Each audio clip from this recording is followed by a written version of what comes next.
broken my heart so many times I stopped keeping track. 28.4. Okay.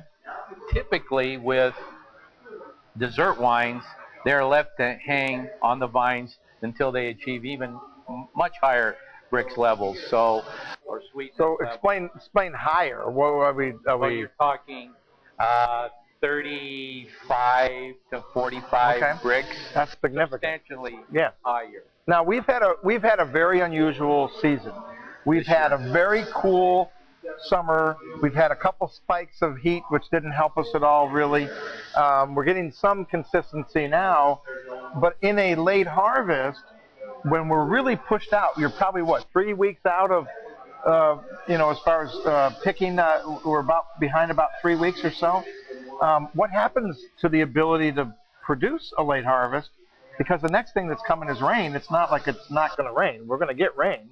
You sure can't leave it out there in all of that, can you? It's likely to pick up some mold if it's left in moisture gets to it. Well, there's a lot of factors. It's in our area, the Carneros area, it gets windy in the afternoon. It sure does. It sure does. So the wind has a tremendous, it just acts like a hairdryer.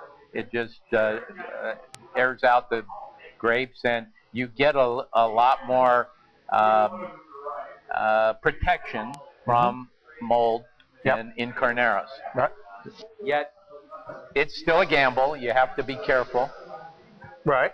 And we'll watch it, and hopefully we can get it as sweet as we did last year, because this wine's been a big hit, and we need to do it again this year. Oh my gosh, I'm just telling you. I mean, I've heard of all kinds of names for late harvest wines and for ports, and when you said sweet Chardonnay, you threw me off. But man, I'll tell you what, everybody that's tasted that has bought a bottle. They love that wine. They just love it. I mean, this is an amazing wine. You got a question there, Andrew? Grace from Iowa. What's with the Iowa team? We got an Iowa group tonight. I love it.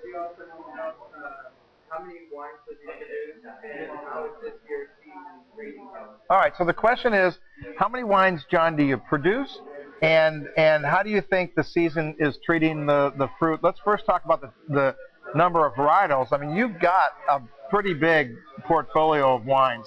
So how many wines do you, I mean, I pretty much know. I've got darn near everything. So I think we have probably around 10 different varieties. Oh, I was going to say more than that. We also make it in different styles, as you know, but it might still be the same variety. Okay. So Chardonnay, we make it already 2 ways. In 2009, we made it 3 ways. In 2010, we're going to make it 5 ways. There you go. So the number's going to jump. So that changes the number of SKUs, but we make Chardonnay, Cabernet, Zinfandel, Syrah, Pinot Noir,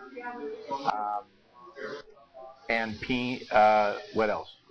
Petit Syrah.